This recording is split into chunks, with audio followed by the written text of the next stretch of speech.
श्री जय हंस निर्वाण। ओम श्री जय हंस निर्वाण। ओम श्री जय हंस निर्वाण। बाबा हंस भगवान की जय। बाबा पूर्णलाल भगवान की जय। सच्चिदानंद भगवान की जय। ओम श्री जय हंस निर्वाण। ओम श्री जय हंस निर्वाण। ओम श्री जय हंस निर्वाण। आज के प्रसंग में आत्मा के विशेषण किसे कहते हैं, इस पर प्रकाश डाला जाएगा। आत्मा के विशेषण कितने प्रकार के होते हैं, अब बताते हैं कि आत्मा के विशेषण दो प्रकार के हैं। एक विधेयकईय साक्षात बोधक और निषेध कईये प्रपंच के द्वारा बोधक भेदते दो प्रकार के हैं। अब आत्मा के विशेषण जो है जब कितने प्रकार के बताते हैं, दो प्रकार के हैं। एक को विधेय कहते हैं जो क्या है, साक्षात बोधक है, और दूसरे निषेध कहिए प्रपंच के निषेध द्वारा बोधक दो प्रकार के हैं। अब आत्मा के विधेय विशेषण कौन से हैं यह बताते हैं कि आत्मा के जो विधेय विशेषण हैं वे 10 हैं। पहला है सत, दूसरा चित्त, तीसरा आनंद, चौथा ब्रह्म, पांचवा स्वयं प्रकाश, छठा कूटस्थ, सातवां साक्षी, आठवां दृष्टा, नौवां उपद्रष्टा और 10वां एक। ये इस प्रकार से आत्मा के विधेय विशेषण 10 है। कौन कौन से हैं? सत, चित्त, आनंद, ब्रह्म, स्वयं प्रकाश, कूटस्थ, साक्षी, दृष्टा, उपद्रष्टा और एक। इस प्रकार से आत्मा के विधेय विशेषण 10 हैं। अब बताते हैं कि सत आत्मा कैसे है। अब ये क्या है, प्रश्न खड़ा होता है कि आत्मा सत्य कैसे है। अब बताते हैं, जिनकी ज्ञान से भी और किसी से भी निवृत्ति नहीं होवे सो सत्य है। अब सत्य किसे बताते हैं? जिसकी ज्ञान से भी और किसी प्रकार से भी निवृत्ति नहीं होती सो सत्य है। आत्मा की जाते ज्ञान से व और किसी प्रकार से भी निवृत्ति नहीं होवे याते आत्मा सत्य है। अब सत्य किसे कहते हैं? जिसकी ज्ञान से या किसी प्रकार से निवृत्ति नहीं होवे उसे सत्य कहते हैं। याते आत्मा की जाते ज्ञान से या और किसी प्रकार से निवृत्ति नहीं होवे याते आत्मा सत्य है। अब आत्मा चित्त कैसे है उसको बताते हैं। आत्मा अलुप्त प्रकाश है, इसलिए चित्त है। आत्मा क्या है? अलुप्त प्रकाश। जो अलुप्त प्रकाश है उसे क्या कहते हैं? चित्त कहते हैं। याते आत्मा अलुप्त प्रकाश है, आत्मा चित्त है।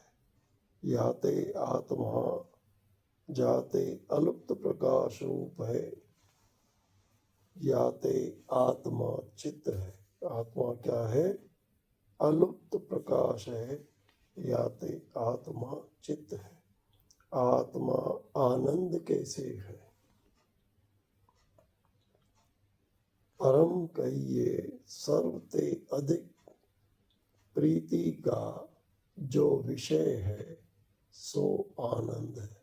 सर्वते अधिक प्रीति का जो विषय है सो आनंद है। आत्मा विषय याते सर्व की परम प्रीति है, याते आत्मा आनंद रूप है। आत्मा विषय जाते सर्व की परम प्रीति, याते आत्मा आनंद रूप है। अब आत्मा ब्रह्म रूप आत्मा कैसे है? आत्मा सतचित आनंद रूप, श्रुति युक्त और अनुभव से सिद्ध है। आत्मा क्या है? सतचित आनंद रूप, श्रुति युक्त और अनुभव से सिद्ध है। ब्रह्म भी शास्त्र विषय सतचित आनंद रूप कहा है। ब्रह्म को भी क्या है? शास्त्रों में, उपनिषदों में सतचित आनंद रूप कहा है। याते आत्मा ब्रह्म रूप है। ब्रह्म नाम किसका है? ब्रह्म नाम व्यापक का है, जिसका देश ते अंत न होवे सो व्यापक है। व्यापक किसे कहते हैं? जिसका देश ते अंत न हो, उसे क्या कहते हैं? व्यापक कहते हैं। आत्मा जो ब्रह्म से भिन्न होवे तो देश ते अंत होवेगा। अब यदि आत्मा ब्रह्म से भिन्न होवे तो उसका कहाँ से अंत होगा? देश ते अंत होगा। जिसका देश ते अंत होवे तिसका काल ते भी अंत होवे, ऐसा नियम है। जिसका देश ते अंत होता है उसका काल ते भी अंत होवे, ऐसा नियम है। जिसका देश काल ते अंत होवे सो अनित्य कही है। जिसका देश और काल ते अंत होवे उसको क्या कहिए? अनित्य कहिए। ताते आत्मा अनित्य होवेगा, याते आत्मा ब्रह्म से भिन्न नहीं। क्या होगा? ताते आत्मा अनित्य होवेगा, याते आत्मा ब्रह्म से भिन्न नहीं। आत्मा से भिन्न जो ब्रह्म होवे तो ब्रह्म अनात्मा होगा। यदि आत्मा से भिन्न ब्रह्म होवे तो क्या होगा? ब्रह्म अनात्मा होगा। जो अनात्मा घटादि सर्व जड़ है सो क्या है? अनात्मा घटादि सो जड़ है। ताते आत्मा से ब्रह्म जड़ होवेगा। आत्मा से भिन्न ब्रह्म क्या हो जाएगा? जड़ हो जाएगा। सो श्रुति के विरुद्ध होगा। जो क्या है? श्रुति के विरुद्ध होगा। जाते आत्मा ब्रह्म से भिन्न नहीं, आत्मा ब्रह्म रूप है। आत्मा क्या है? ब्रह्म रूप है। अब आगे बताते हैं आत्मा स्वयं प्रकाश कैसे है। आत्मा को स्वयं प्रकाश कैसे है? कहते हैं जो दीपक की न्यायी आपके प्रकाश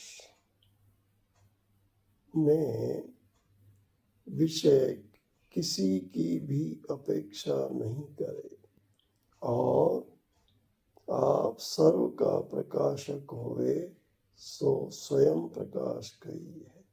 कैसा? जो दीपक की न्यायी आपके प्रकाशने विषय किसी की भी अपेक्षा करे नहीं और आप सर्व को प्रकाश करे, जो सब सर्व का प्रकाशक होवे सो स्वयं प्रकाश कहिए। ऐसा आत्मा ही है, याते आत्मा स्वयं प्रकाश है। अथवा जो सदा अपरोक्ष होवे, क्या बताते हैं? जो सदा अपरोक्ष होवे और किसी ज्ञान का विषय न होवे। और क्या हो? किसी ज्ञान का विषय न होवे सो स्वयं प्रकाश कहिए। आत्मा याते सदा अपरोक्ष है और प्रकाश रूप होने ते किसी भी ज्ञान का विषय नहीं है, याते आत्मा स्वयं प्रकाश है। अब आत्मा स्वयं प्रकाश कैसे है? जो सदा अपरोक्ष होवे और किसी ज्ञान का विषय न होवे सो स्वयं प्रकाश कहिए। आत्मा याते सदा अपरोक्ष रूप है और प्रकाश रूप होने ते किसी भी ज्ञान का विषय प्रकाश्य नहीं, याते आत्मा स्वयं प्रकाश है। आत्मा क्या है? स्वयं प्रकाश है। अब आत्मा को आत्मा कूटस्थ कैसे है? कूट नाम लोहार के अहिरन का है। कूट नाम किसका है?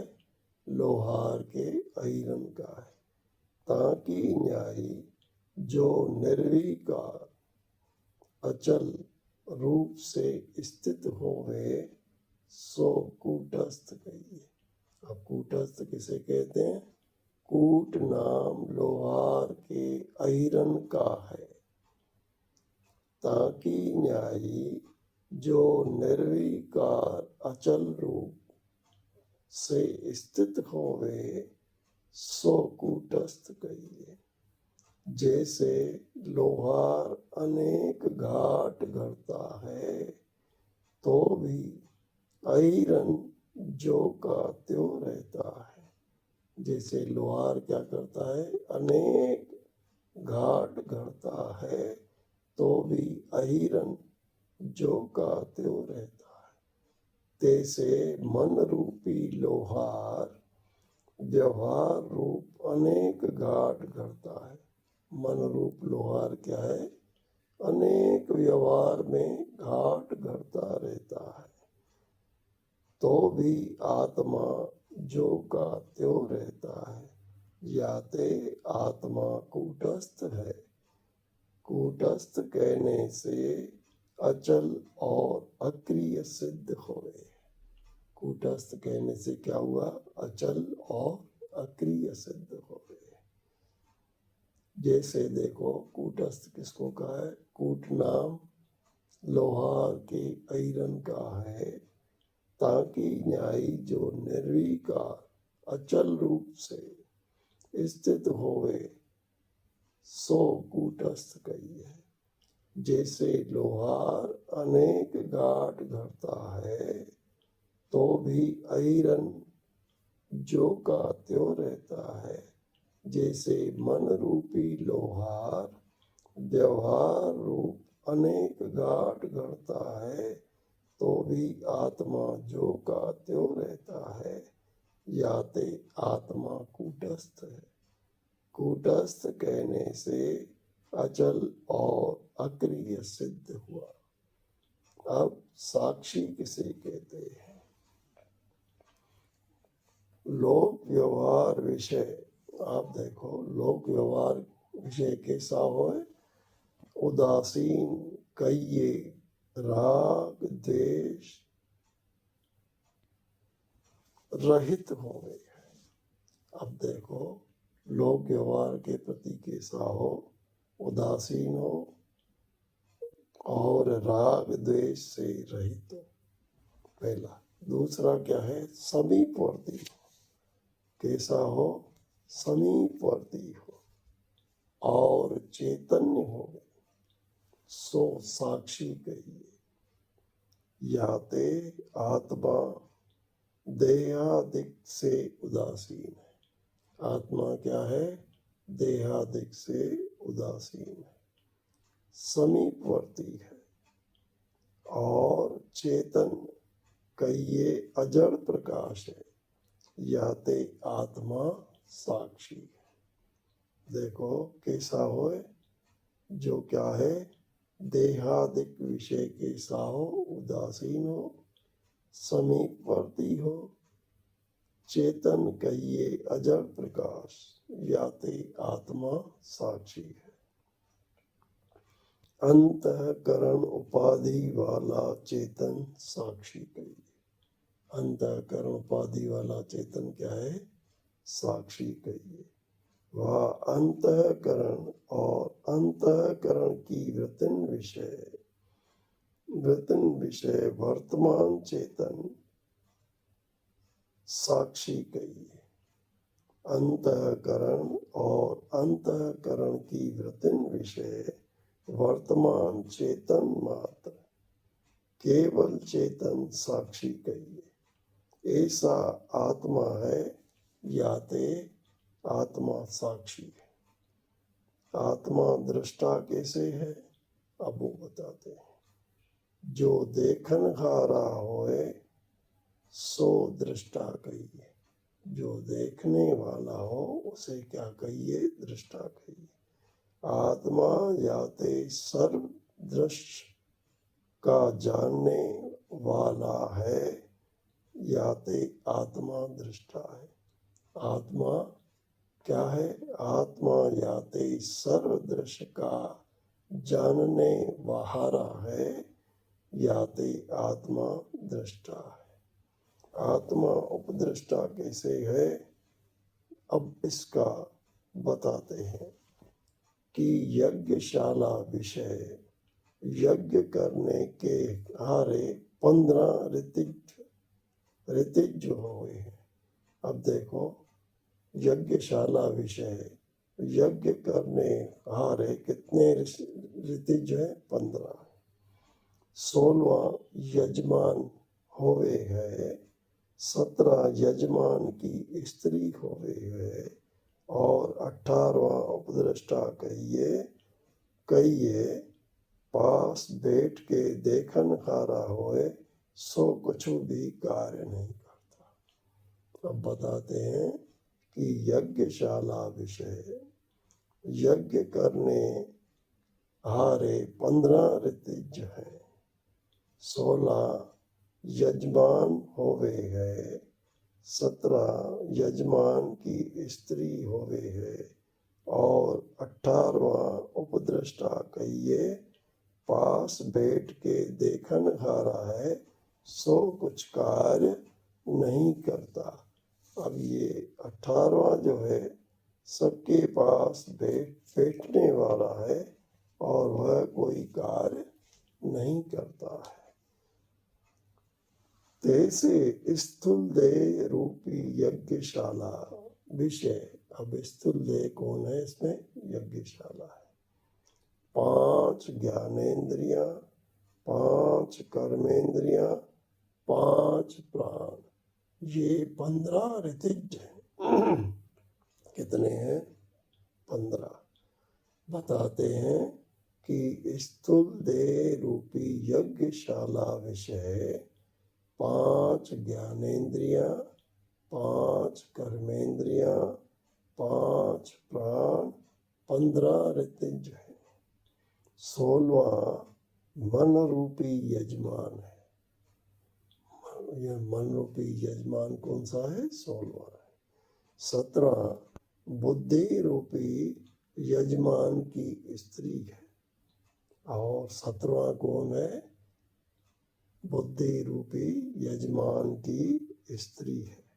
ये सर्व आप आपके विषय के ग्रहण करने रूप भोगमय यज्ञ का कार्य करते हैं और इन सर्व का समीपवर्ती जानने रूप आत्मा 18वां उपद्रष्टा है। 18वां कौन है इसमें?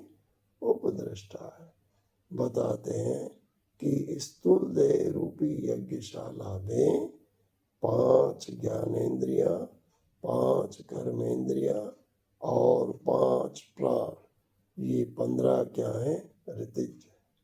16वां मन रूपी यजमान है। 17वां बुद्धि रूपी यजमान की स्त्री है और 18वां ये सर्व आप आपके विषय के ग्रहण करने रूप भोगमय यज्ञशाला का कार्य करते हैं और 18वां इनका समीपवर्ती है जो इनका जानने वाला है। आत्मा वह 18वां उपद्रष्टा है। अब आगे बताते हैं आत्मा एक कैसे है। अब आत्मा का सजातीय कहिए जाति वाला और कोई आत्मा नहीं है। आत्मा का सजातीय जाति वाला और आत्मा नहीं है, याते आत्मा एक है। इस प्रकार से क्या है? विधेय विशेषणों को बताया गया है। अब आगे बताते हैं निषेध विशेषण आत्मा के कौन कौन से हैं। आत्मा के निषेध विशेषण कौन कौन से हैं?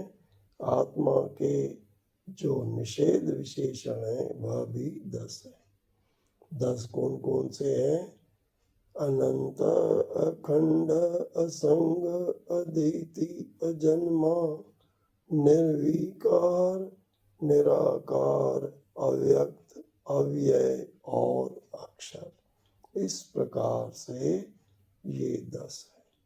पहला है अनंत, दूसरा अखंड, तीसरा असंग, चौथा अद्वितीय, पांचवा अजन्मा, छठा निर्विकार, सातवां निराकार, आठवां अव्यक्त, नौवां अव्यय, 10वां अक्षर।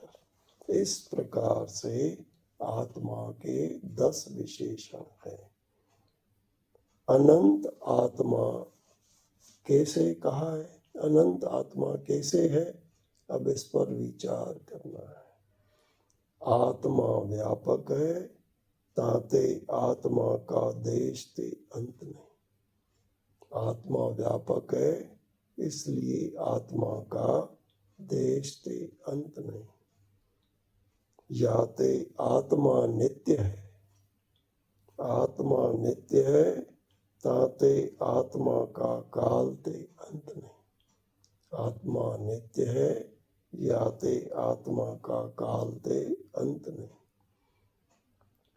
आत्मा अधिष्ठान होने ते सर्व का स्वरूप है। आत्मा अधिष्ठान होने ते सर्व का स्वरूप है, ताते आत्मा का वस्तु ते अंत नहीं। इस प्रकार आत्मा देश काल और वस्तु ते अंत नहीं, कहिए परिच्छेद नहीं, ताते आत्मा अनंत है। आत्मा को अनंत क्यों कहा गया है?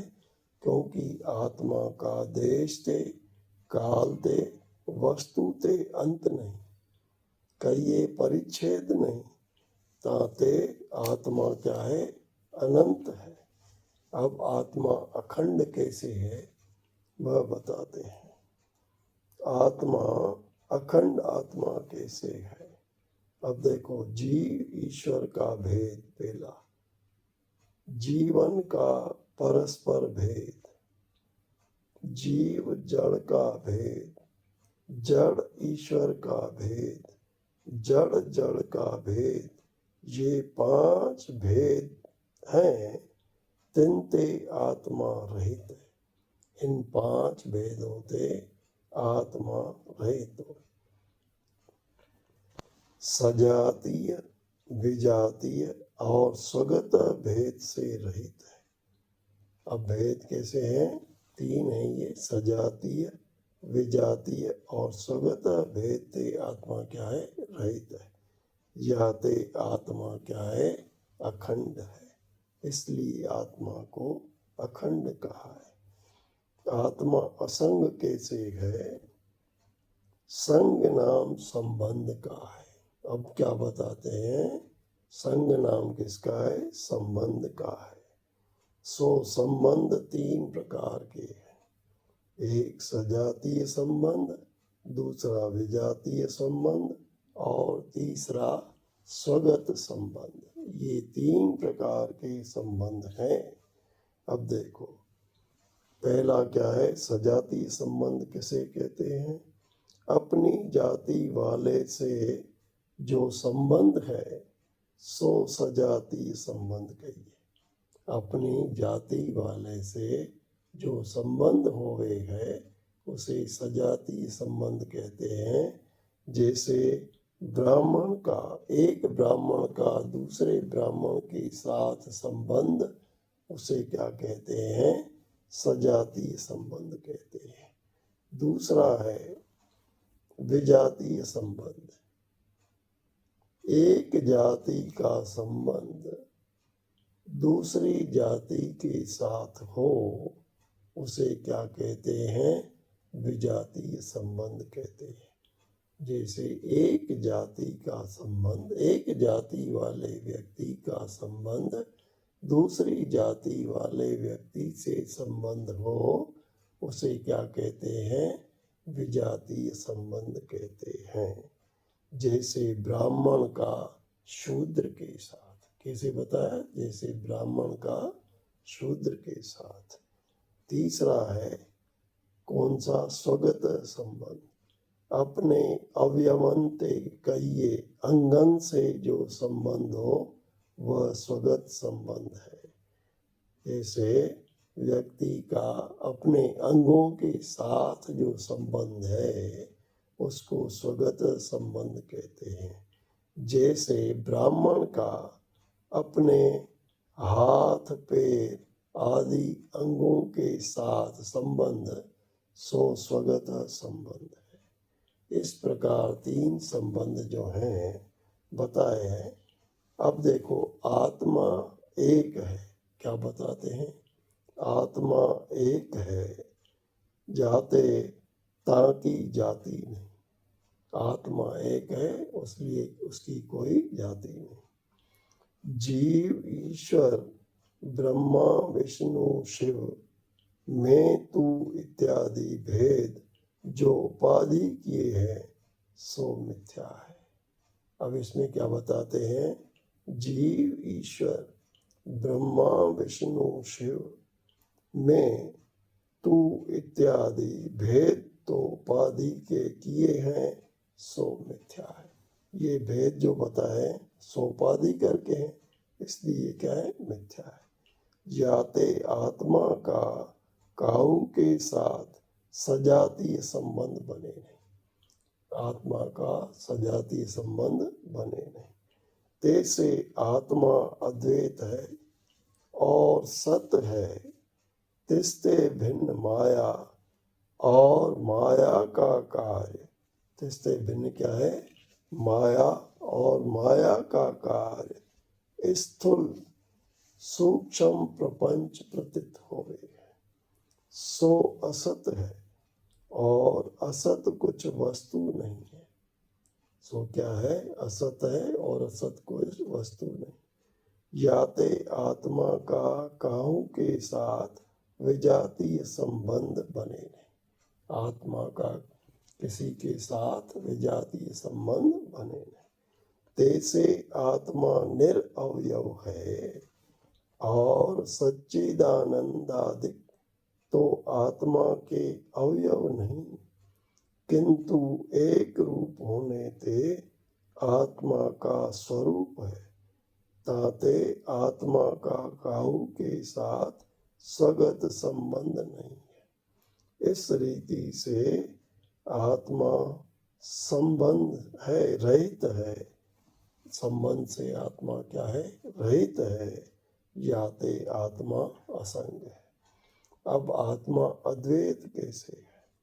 जो द्वैत प्रपंच बताते हैं, जो द्वैत प्रपंच सो स्वप्न की न्यायी कल्पित होने से वास्तव नहीं है।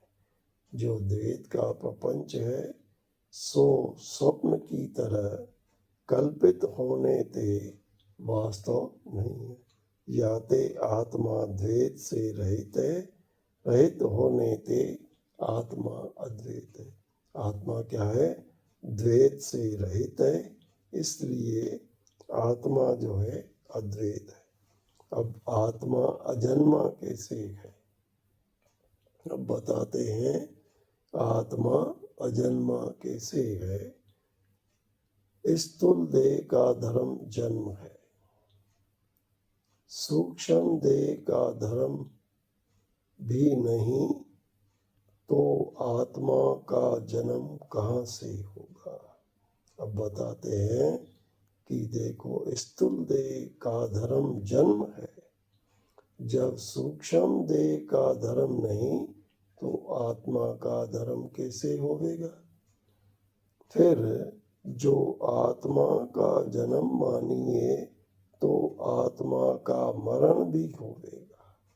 आत्मा का अगर आप जन्म मानेंगे तो आत्मा का मरण भी होगा। जाते आत्मा अनित्य सिद्ध होगा। सो लोकवादी आस्तिकन को अनिष्ट अवांछित है। जो परलोकवादी हैं उनको अनिष्ट क्या है? अवांछित है। जन्म मरण वाला वस्तु है, ताका आदि अंत विषय अभाव होता है। अब क्या बताते हैं?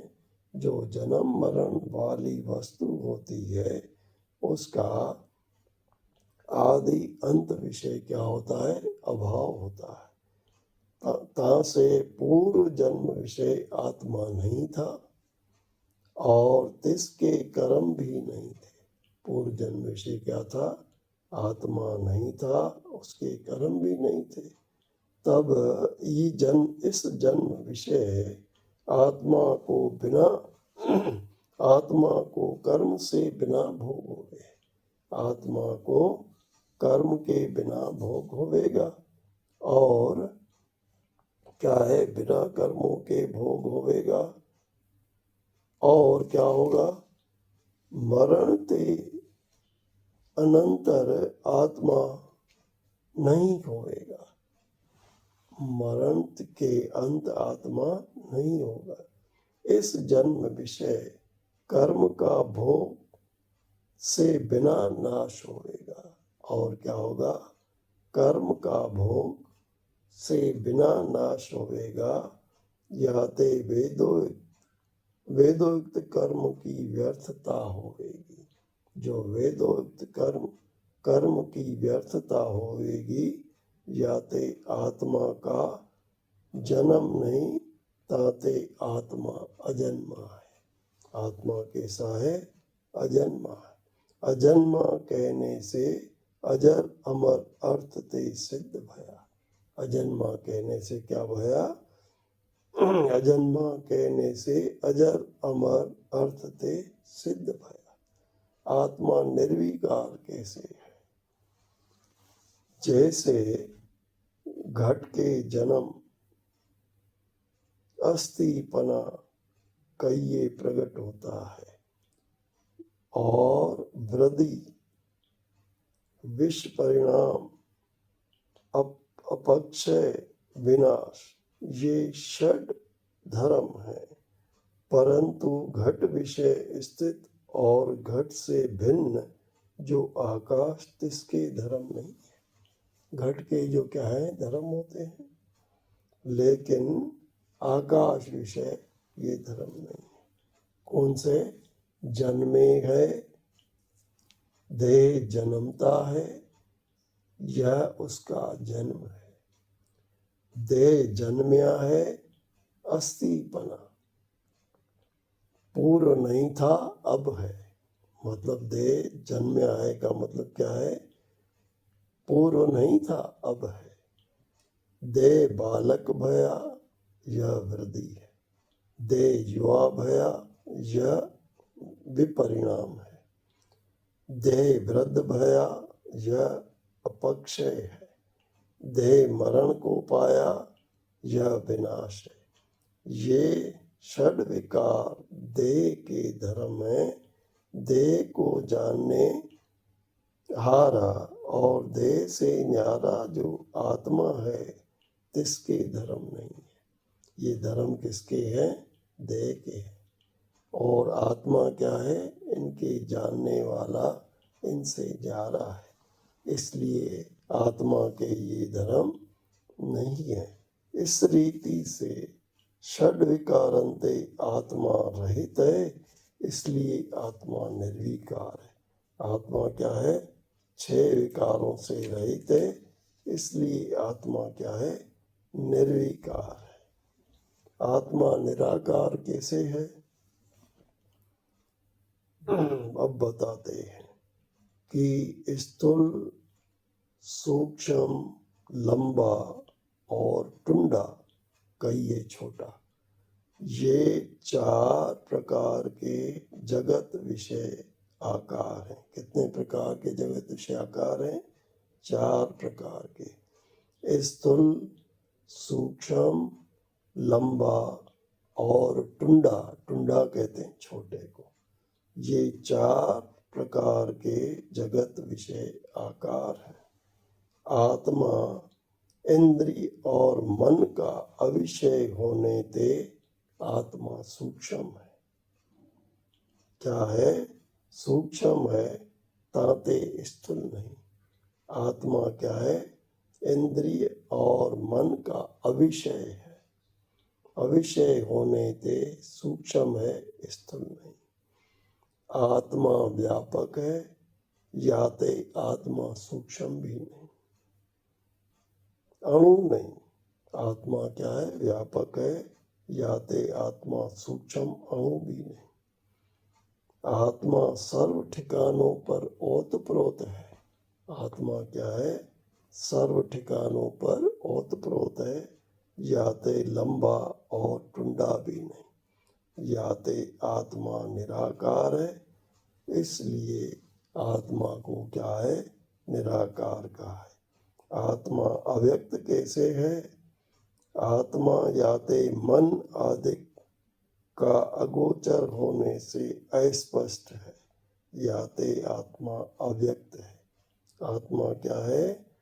मन और इंद्रिय आदि का अगोचर होने से अस्पष्ट है, याते आत्मा अव्यक्त है। आत्मा अवयव कैसे कहिए? जैसे काठे में धान के निकसे करी, धान का व्यय कहिए घटना होवे है। जैसे काठे में धान के निकास ने करी, धान का व्यय कहिए घटना होवे है, तैसे आत्मा का व्यय होवे नहीं, याते आत्मा अव्यय है। आत्मा क्या है? अव्यय है।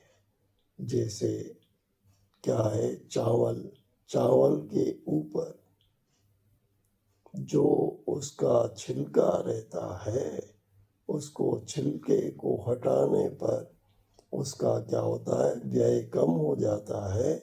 ऐसे आत्मा जो है उसका व्यय होवे नहीं, याते आत्मा अव्यय है। आत्मा अक्षर कैसे है? आत्मा याते अक्षर नास्ते रहित है, याते आत्मा अक्षर है, यहीं को अक्षय, अमृत और अविनाशी भी कहे। इस रीति से आत्मा के निषेध विशेषण है। ये 10 विशेषण है। अब कहते हैं आगे कि आत्मा के विशेषण परस्पर अभिन्न किस रीति से हैं। अब आपने तो ये बताया कि ये क्या है, आत्मा के गुण हैं, और ये आत्मा के क्या है, विशेषण है। तो ये अभिन्न कैसे हुए, कब बताते हैं। सच्चिदानंद आदिक जो आत्मा के गुण होवे सो परस्पर भिन्न होवे, और ये आत्मा के गुण नहीं किंतु स्वरूप है, याते परस्पर भिन्न नहीं किंतु अभिन्न है। ये क्या है, आत्मा से परस्पर अभिन्न है। एक ही आत्मा नाशते रहित है। एक ही आत्मा कैसा है, नाशते रहित है, याते आत्मा सत्य है। एक ही आत्मा क्या है, नाशते रहित है, इसलिए आत्मा सत्य है। जड़ से विलक्षण प्रकाश रूप है। यह कैसा है, जल से विलक्षण प्रकाश रूप है, याते आत्मा चित्त कही है। दुख से विलक्षण मुख्य प्रीति का विषय है, याते आनंद कही है। क्या है, दुख से विलक्षण मुख्य प्रीति का विषय है, याते आनंद कहिए। ऐसे सर्व विशेषणों को जानना। इस प्रकार से सर्व विशेषण जो है वह क्या है, आत्मा से अभिन्न है। जैसे दृष्टांत बताते हैं, एक ही पुरुष पिता की दृष्टि से पुत्र कहिए। एक ही पुरुष होता है, अगर पिता की दृष्टि से कहें, दृष्टि से पुत्र कहिए, पितामह की दृष्टि से पौत्र कहिए, और पितृ भ्राता की दृष्टि से भ्रातज कहिए, और मातुल दृष्टि से माणज कहिए, कि वह एक ही सन्यासी पशु स्त्री गृहस्थ दंड आदिकन की दृष्टि से मनुष्य पुरुष त्यागी दंडी इत्यादि विधेय विशेषण करके कहिए। इसी प्रकार घट पाषाण वृक्ष आदिकन की दृष्टि से अघट अपाषाण अवृक्ष आदि निषेध विशेषण करके कहिए। तैसे एक ही आत्मा प्रपंच के विशेषण असत जड़ दुख और अंग खंड संग आदि दृष्टि से सतचित आनंद और अनंत आदि कहिए। इस रीति से कहे जो आत्मा के विशेषण सो परस्पर भिन्न नहीं किंतु अभिन्न है। इस प्रकार से आत्मा के विशेषणों के प्रसंग को आज कहा गया है, और आगे जो है, जो भी वृत्तांत है वह आपको सुनाया जाएगा। आज हम वाणी को यहीं विराम देते हैं। ओम श्री जय हंस निर्वाण। ओम श्री जय हंस निर्वाण। ओम श्री जय हंस निर्वाण। बाबा हंस भगवान की जय। बाबा पूरनलाल भगवान की जय। सच्चिदानंद भगवान की जय। ओम श्री जय हंस निर्वाण। ओम श्री जय हंस निर्वाण। ओम श्री जय हंस निर्वाण।